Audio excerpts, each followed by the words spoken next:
is the National Association of Medical Examiners, and then just the regular pathology groups that College of American Pathologists and American Society of Clinical Pathologists. The membership in the name, actually, National Association of Medical Examiners, is important because actually that's the accrediting body for the forensic centers in the state of Tennessee, and then of course we are accredited by the name, by the National Association of Medical Examiners. All right. Have you published any scholarly materials in the field of forensic pathology?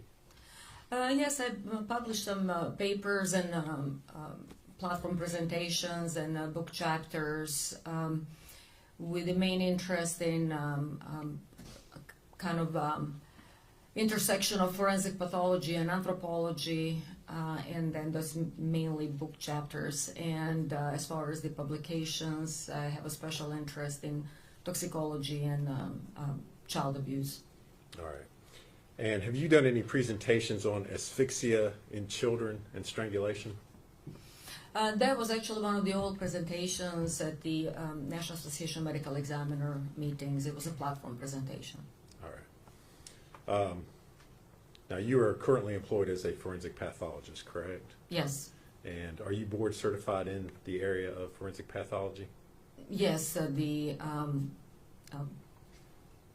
anatomic pathology and forensic pathology is kind of dual certification. All right. And so, what is it that you do as a forensic pathologist? So in the state of Tennessee, actually, the forensic pathologists are medical examiners, and so because we don't have a coroner system, we have a medical examiner system. We are appointed to perform the duties of a medical legal death investigation on a county level. So essentially, that's what I do. I investigate with the help, of course, with the rest of the staff in the office. We investigate all the sudden deaths that happen, as I said, suddenly without medical attendance or due to violence, and our main obligation is to work not for any particular organization or the law enforcement. We work with the law enforcement to come up with an answer to what really happened and what the cause, manner, and mechanism of that in these situations where that happens suddenly, unexpectedly, without medical attendance or due to violence. Okay. Have you previously been qualified as an expert in the field of forensic pathology? Yes, in many counties in East Tennessee. Actually, I believe here in Sullivan County years ago. All right, that was going to be my next question. And after having been qualified as an expert, have you gone on to give expert testimony in the field of forensic pathology? Yes. Judge, I would move to qualify her as an expert in the field of forensic pathology. No objection, Judge. Right. To be declared to be an expert in the field of forensic pathology. Dr. Malushnik, at the request of the District Attorney's Office here in Sullivan County, did you review an autopsy that had been performed by Dr. Matrina Schmidt, as well as other case materials involving the death of Evelyn Boswell? Yes. And if you would, tell us what materials you reviewed. So I reviewed everything that was available when I was approached to originally look at the case, and I can list all the entries that I compiled in my report, if that's Sure. Acceptable. So what was available to me at the time of review and writing of my report is a birth certificate for Evelyn Boswell, Indian Path Medical Center birth records, Premier Pediatrics medical records, Mountain States Medical Group Urgent Care medical records, Bristol Regional Medical Center medical records, then autopsy report performed and signed by Dr. Schmidt, autopsy photographs, scene photographs, TBI forensic biology reports, several of them. They were dated from March 11, March 25th, April 22nd, and then TBI toxicology report dated March 19th, that's 2020. And then National NMS, which is the National Medical Toxicology Lab. both technology forensic case report, summary of facts by the Attorney General's office, and the presentment State of Tennessee, Sullivan County Criminal Court case S72869. All right. And these materials, are they typical of what you would normally review in preparing an autopsy? Yes. All right. And based upon your review of those materials, did you form an opinion as to the cause and manner of death of Evelyn Boswell? Yes. And what was that opinion? So my opinion was that Evelyn died of asphyxial death, and that the manner of death was homicide. All right. And again, you reviewed the autopsy that had been done by Dr. Schmidt. How, if anything, did your opinion differ from what she had concluded?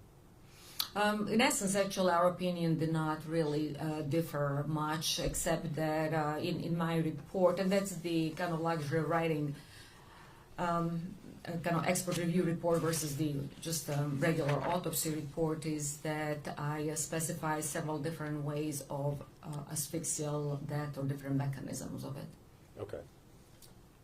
And when you say different mechanisms of asphyxia, what are you talking about? Can you explain that to the jury a little bit? So asphyxia essentially means that the inability of a person to breathe or for the oxygen to be supplied to the cells in the body.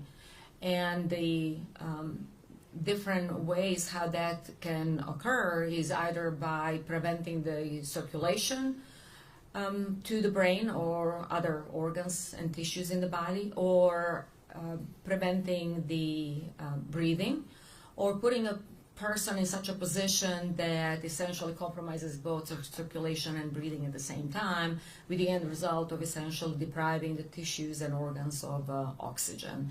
And then in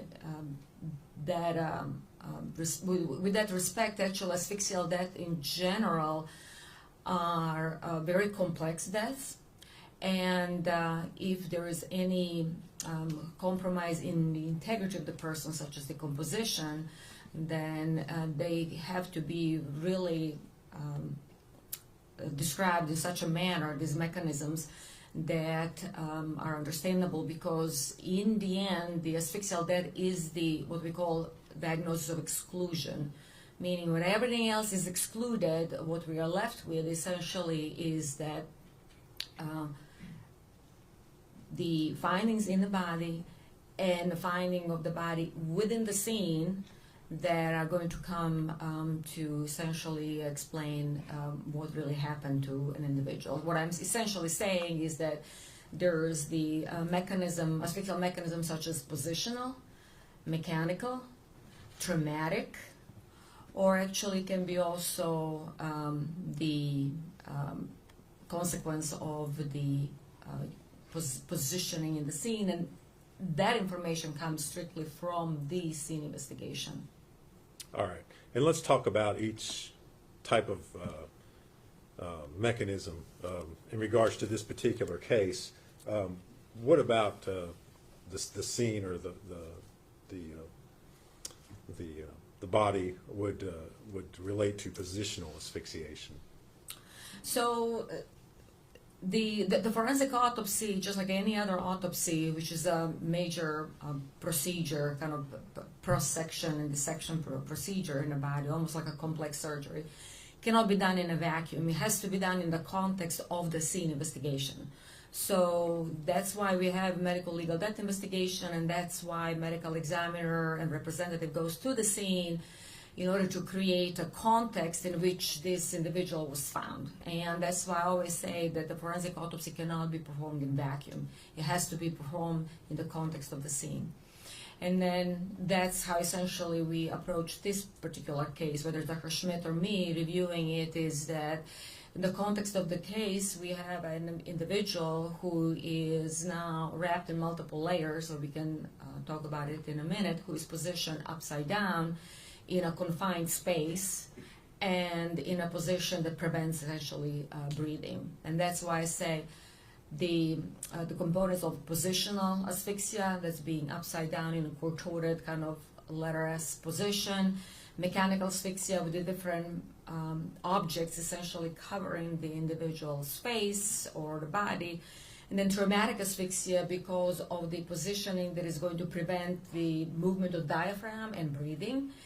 And then, as I said, finding the individual in a trash can essentially creates a confined space, which is going to lead to confined space asphyxia. And that's why essentially, that's where I listed all these 4 different categories of or mechanisms of asphyxia. All right. Could I see exhibits 19 through 38, please?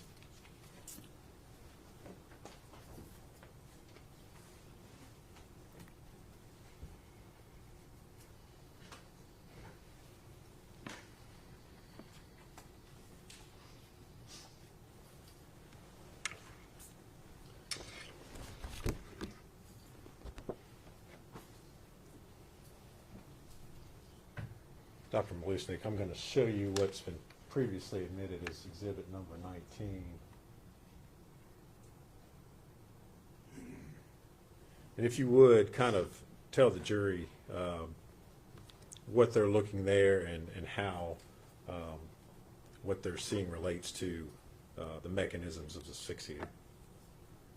Can I show on the screen? You Or, can- Is there a pointer up there? It looks like a flashlight. There's a pointer? Yes, if you don't care. So what we are seeing is the trash can with the a child in a trash bag with the several layers on top of her, one of them being a blanket. That's essentially when, and that's how we all approach the scenes, is we go layer by layer.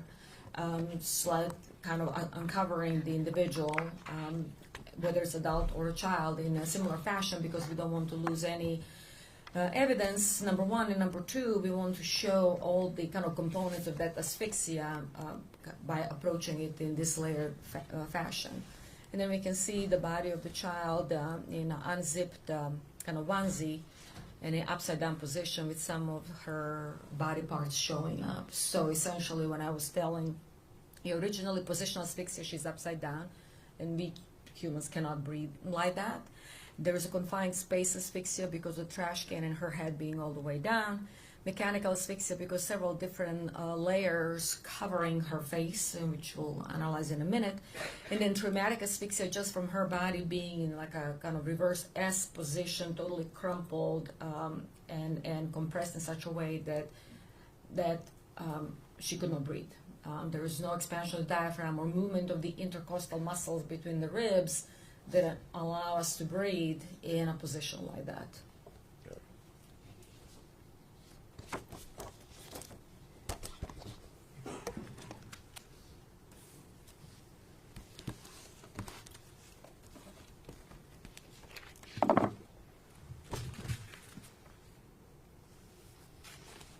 Now I'm going to show you exhibit number, previously admitted as exhibit number 30. So on this exhibit number 30, that's actually now several stages down the investigation path. So the key is always, as I said, as little manipulation as possible, and then go again layer by layer. We lost several layers here: the garbage can, the trash can. There was also, the trash bag. There was also a black bag on top of all of that. That was all removed, and now the child is in the blanket, and there is a foil, which is actually a very curious piece of evidence because it was so tightly applied to the child's face and upper body that looked like a wrapped, almost like a part of the kind of mechanism that prevents her from breathing, because that would be another kind of example of mechanical asphyxia, because an object is covering the face and preventing her from breathing. And the other thing that can be also seen is that the body is actually contorted, and usually that would happen, with kind of force applied, because we know now she's upside down, and the force applied for her body actually to kind of fit in the bottom of that garbage can, and that would be part of the traumatic asphyxia component. Now I'm going to show you exhibit 31. You know, this Exhibit 31 actually is kind of process of removal of the foil, because it was very voluminous and it was tightly applied to her face and the hair. One thing that actually happens with the decomposition of the body following a prolonged time interval after that is that a lot of our tissues start to actually break down and detach. So the hair starts detaching, the epidermis, first layer of skin, starts detaching. And so removing foil like this that is tightly applied actually takes a lot of time and a lot of effort to preserve the child and the facial features. And part of the problem was not just the tight application, of course, of the foil, but also all the composition fluid that kind of almost created a glue between the foil and the face of the child. And we can see her head starting to emerge in this particular area. All right. Doctor, if you could talk a little bit about the decomposition. Is there anything as far as what you see there that would show you how long the child had been in that position, or anything based upon the amount of decomposition? So the only thing that we can say really that it was advanced decomposition, and there were two types of decomposition that happened in this particular situation because of the position that Evelyn was in. The upper body, which was actually head first in the trash can, actually changed in form of so-called wet decomposition. That's why there's a lot of staining and the decomposition fluid kind of staining the blanket and the foil, because all the fluids and everything that accumulated after that are now creating the environment for so-called wet decomposition. But then the rest of her body, which we'll see later, that were kind of up, the feet and legs, they underwent so-called dry decomposition, or actually more kind of mummification. So the only thing that we can say it's advanced, but how long really it took, it really just depends on many factors such as temperatures that were around that body, and of course on the layers applied on the body surface, because that will prevent some of the flies or some other predators from coming to the body and expediting, fastening the decomposition. Okay. And did you notice that in this particular case? You mentioned the flies and the larvae. Yeah, there were some pupae, but they did not really have like a direct access necessarily to the body, so there was not a lot of the maggot or activity at the time of her discovery. Now I'm going to show you Exhibit 32.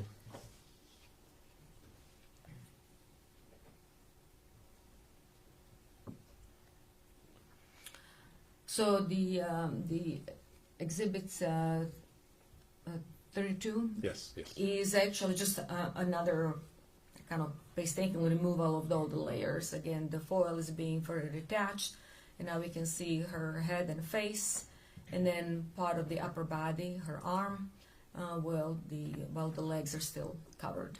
Does this photo show anything in regards to the positioning of her head as it relates to asphyxia? So one thing that was becoming evident as the body was being uncovered is that her face was flattened because it was pressed against the foil and the blanket and the side of the trash can. And then, of course, it was also kind of a little bit contorted because the face is pointing in this direction, and then her neck was kind of slightly contorted, and the head actually is almost at the level of her buttocks. Essentially, her feet, buttocks, and head, they're all kind of compressed almost at the same level now.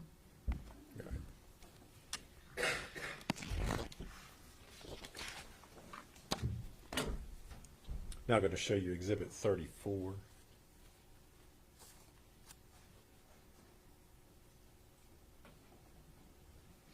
So the Exhibit 34 now shows it's kind of similar phase after the foil is removed. The blanket is covering the face, so the face is in this particular orientation. And again, the difference between all the fluids and wet decomposition staining the blanket versus just dry desiccation of the arm and then feet. So two kind of different processes happening at the same time, wet decomposition and dry decomposition or mummification. Anything that you could tell in regards to, I know that the foil's been taken off in this particular photograph, but in regards to the positioning of the foil and the blanket as well, is there anything you could tell as far as whether that was haphazard or intentional? Well, the child appeared to be wrapped, so that would show intentionality, because it's not that she was just put in a garbage and then a blanket on top of her. She was definitely wrapped in a blanket, and it took a while to actually remove all the layers and unwrap her. So the way how she was found shows intentionality. As far as the changes on the blanket, one thing that happens with the wet decomposition and the fluids kind of creating, things do become kind of slippery in a way. So there was definitely some shift in the layers from the wet decomposition. Wasn't a lot of it, but there was some. And then we will see when the blanket is removed, actually, that her face was pressed against the garbage can, because the pattern of the blanket actually remains on the face. Next, I'm going to show you Exhibit 35.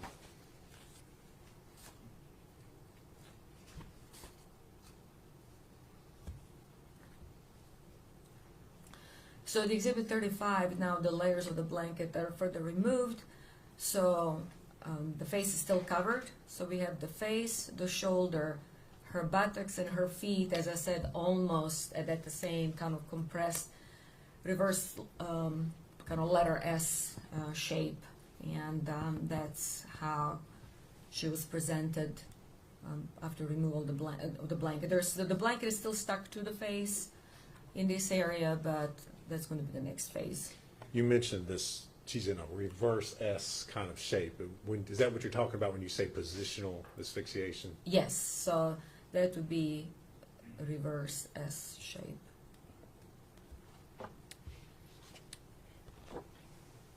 Next, I'm going to show you Exhibit 36.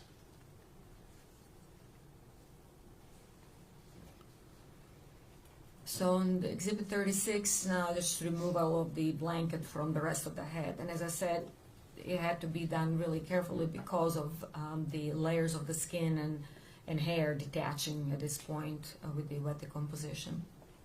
All right. Can you tell anything in regards to the onesie that she's wearing in that particular picture? I'm sorry? The onesie, the clothing that she's wearing. Yeah, the onesie actually was unzipped. And there was also a diaper on the body. And that was one of the questions, is that would that indicate what really kind of transpired? I mean, it's hard to tell, except that, of course, onesie was completely unzipped, which was unusual for a child who's just, let's say, hypothetically dying in her sleep.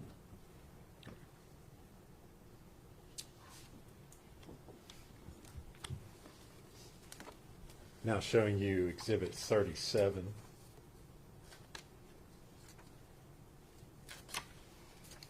So Exhibit 37 actually is now next phase.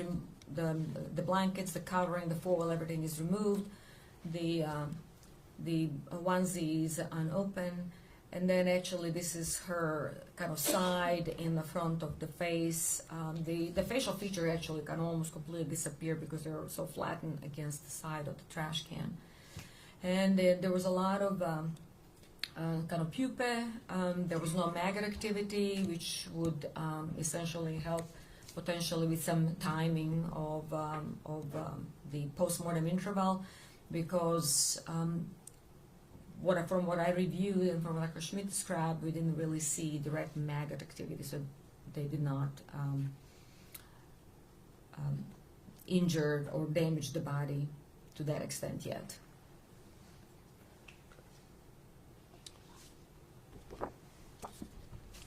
And now showing you Exhibit 38. And essentially what's happening now is that her body is kind of being unfolded. That's what needs to happen in order for the clothing items to be removed and then for the photographs to be taken and an autopsy to be performed. Because with the autopsy, the head has to be open and the body has to be open in a Y-shaped manner with the Y-shaped incision. And that can only happen if the body is kind of unfolded now and for complete examination.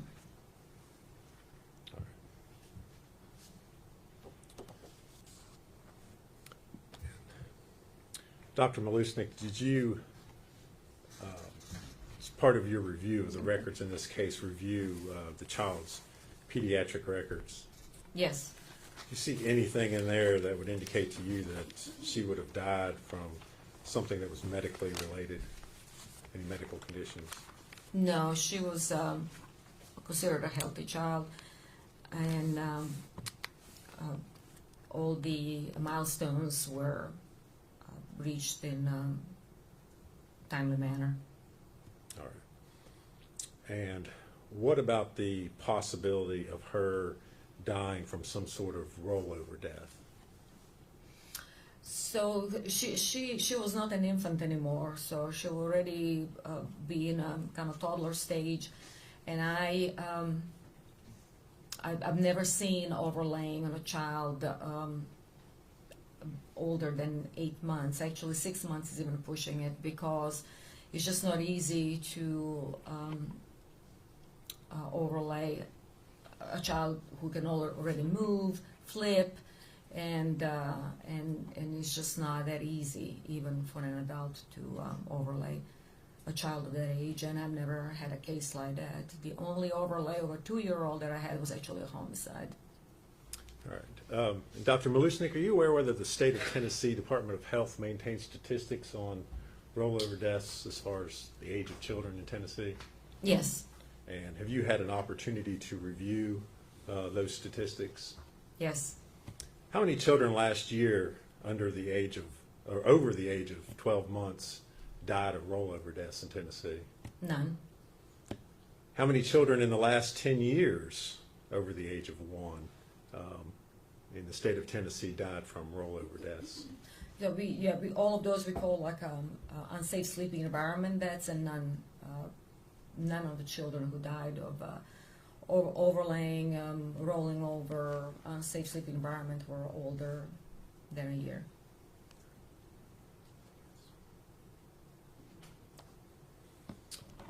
Thank you very much. If you would answer any questions Mr. Scott has for you. Do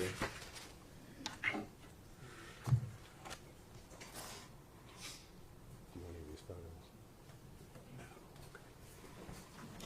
Just thought I'd ask.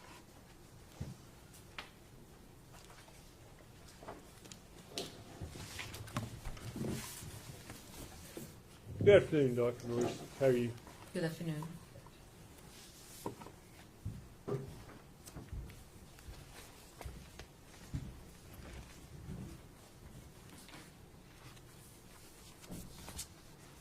My name is Gene Scott. I represent Ms. Boswell. First thing I want to ask you about is you did not conduct this autopsy. No, I did not. You had no physical contact with the body of this child. You didn't go to the scene. You simply reviewed what Dr. Schmidt had done. Is that correct? I reviewed what she did and all the pertaining documentation. And accordingly, had Dr. Schmidt have made some mistake, it's very possible that could be incorporated into your work as well.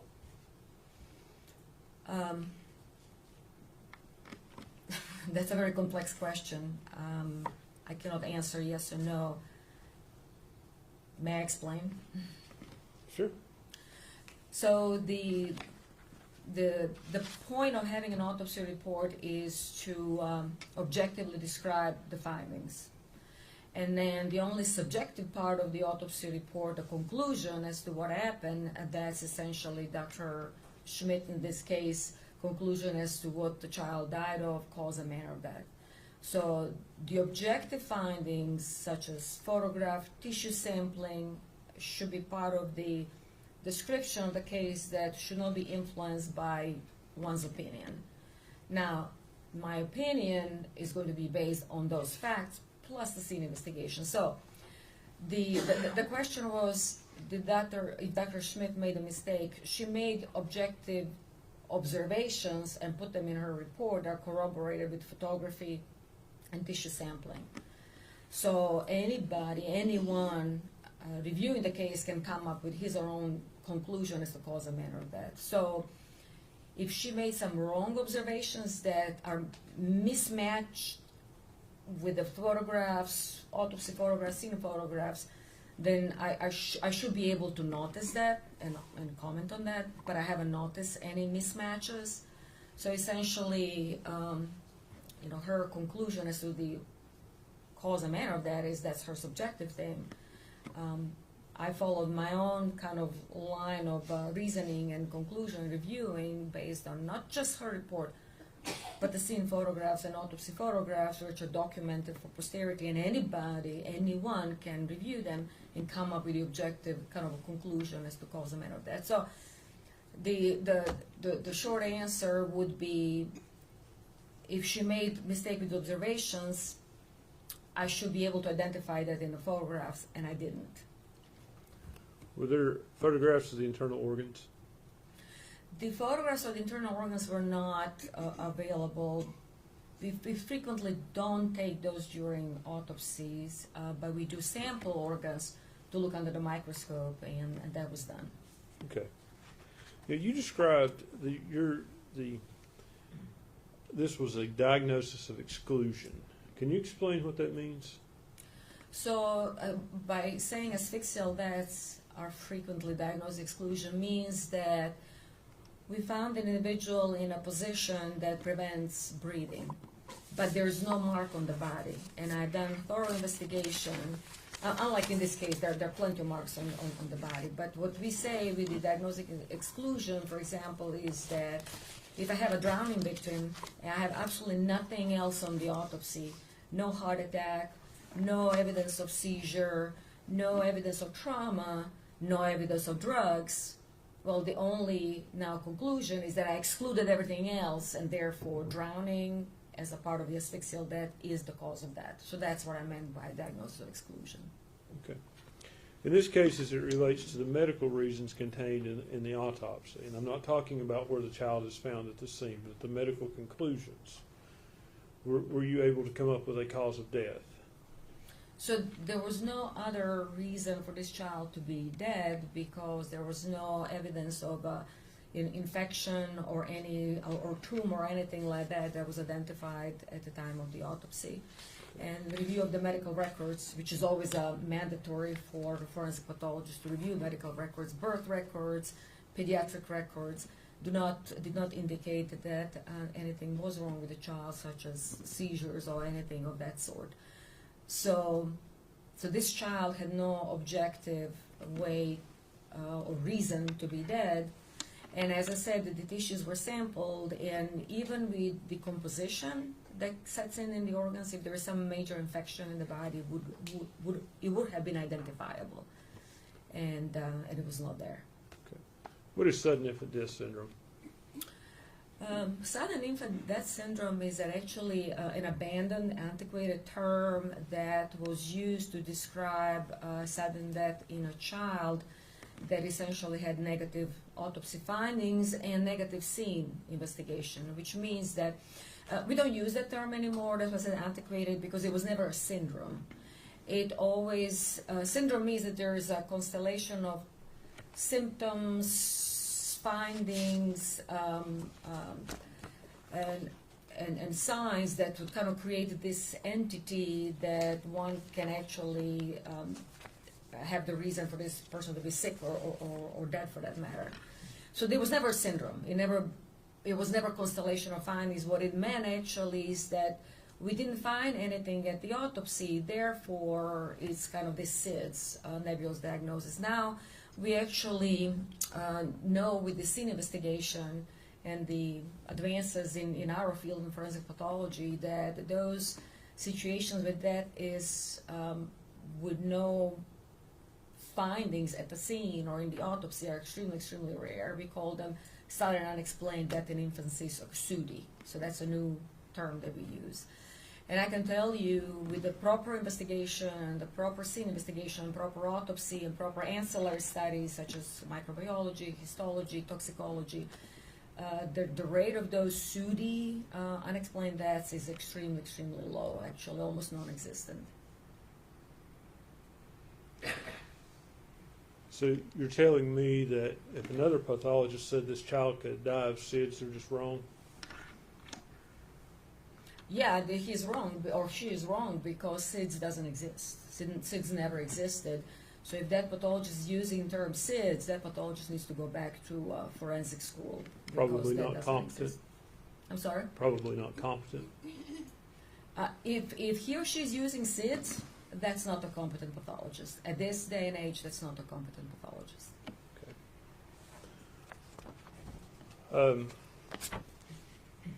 What did you call it? The new syndrome? But it's actually not really a syndrome. It's a sudden unexplained death in infancy, or unexpected death in infancy. It means that we exhausted all the investigative capacity and thoroughly done autopsy with sampling and ancillary studies, and we found absolutely nothing.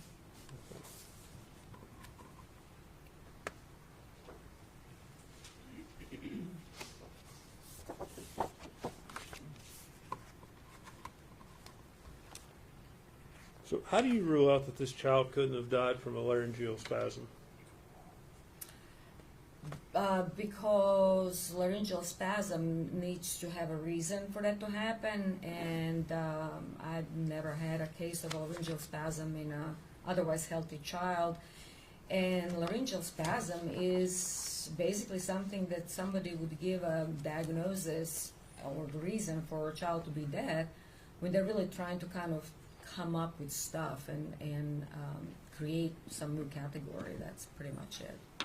Gastroesophageal reflux, that can lead to a laryngeal spasm, can it not? But that would not... Yes or no, can it lead to that? And then explain. That's actually not something that is described in the forensic pathology field. Laryngeal spasm would not necessarily kill a child. But could it kill a child? I've never seen it. Could it? I've never seen it.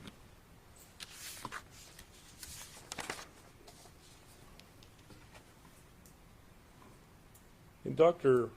Schmidt's report, she states that the possibility that the decedent was alive when placed in the trash can cannot be excluded. That's correct. That's what she stated. Okay. Is that your opinion as well? I believe she died in the trash can. Okay. You have no proof to show she was alive when she went in the trash can. I have all the proofs of her not being able to breathe once put in a trash can. Doctor, you don't know if she was breathing when she went in the trash can, do you? She would not be able to breathe no matter what. And as I said, because of the composition, of course, we were a little bit handicapped as far as being able to completely examine all her tissues and organs. But there was no reason for this child to be dead, other than being in the trash can, not being able to breathe. You can't say conclusively she was alive in the trash can you? She doesn't have a reason to be dead.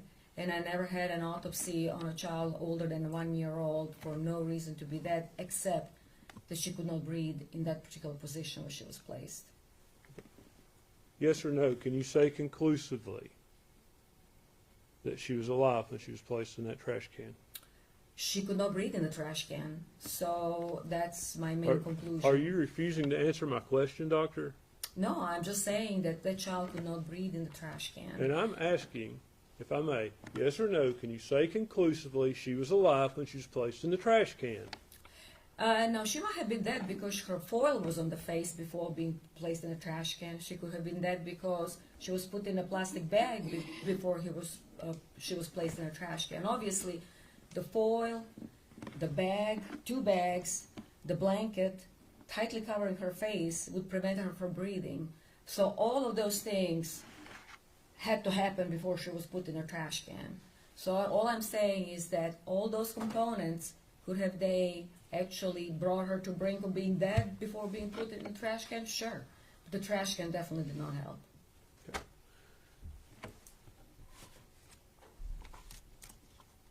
You can't say conclusively she was alive while she was wrapped in that blanket or tinfoil, can you? She would have definitely died with a tin foil and the bag and the blanket. And there was no reason to put all of those things and tightly apply to her face and her body unless she was alive. You can't say conclusively that she was alive when she was wrapped, yes or no? All I can say is that she cannot breathe. With a foil, Judge, I would ask with you a bag, to ask the witness to and answer with my the blanket. question, yes or no. Doctor, you need to answer his questions. He's asking yes or no questions. You can explain afterwards if you want to, or if you feel the need to. But you do have to answer his questions directly. So I'm sorry, what was the question? You can't say conclusively that that child was alive when it was wrapped in the blanket and when it was wrapped in tinfoil. I have no reason for this child to be dead. Yes or no, doctor? Nobody can tell exactly of the state of her body except that she cannot breathe with a foil and a bag. Judge, and a I would trash can ask and a the blanket. court to instruct the witness to answer the question yes or no and then explain.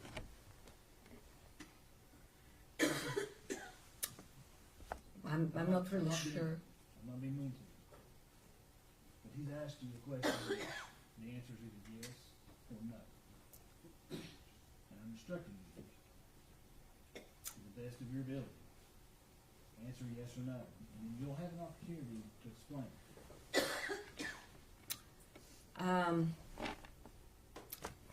For a forensic pathologist, it's hard to answer that question, yes or no, but nobody can guarantee or say with certainty what really happened to this child prior to the foil being put on her face. So you can't say whether she was alive or dead, can you? She has no reason to be dead, other than Judge, that. this witness is being evasive. May we approach?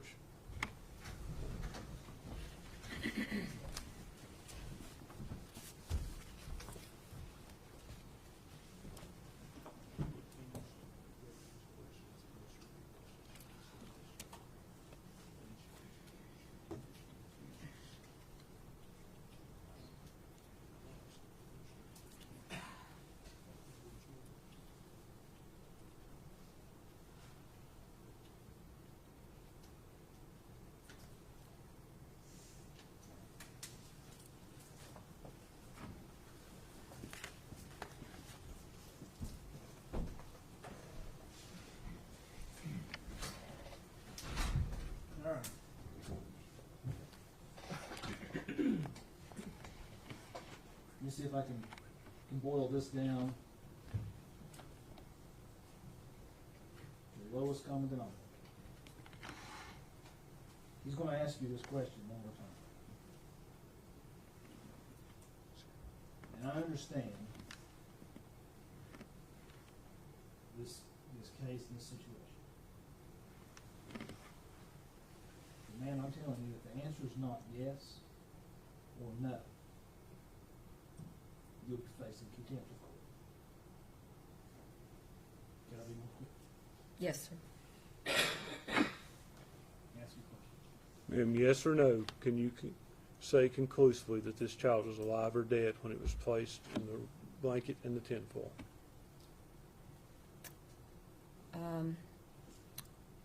The blanket, tin foil, the trash can, which one? Okay, the answer is no. She could have been murdered differently. Thank you, doctor. Redirect.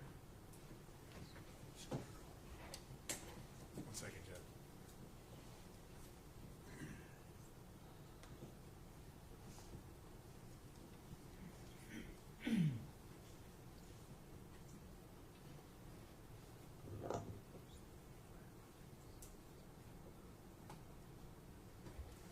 Nothing further, Judge.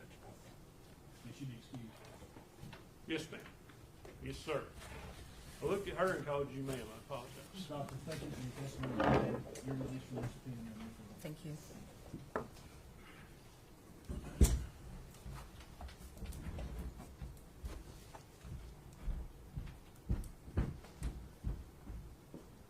Any other?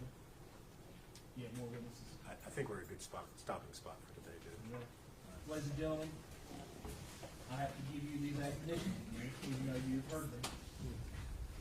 You're not to communicate with other jurors or anyone else regarding any subject connected with this trial. You're not to form or express any opinion about the case until it is finally submitted to you. You're to report promptly to the court any incident involving an attempt by any person to improperly influence any jury member, or a juror's violation of any of the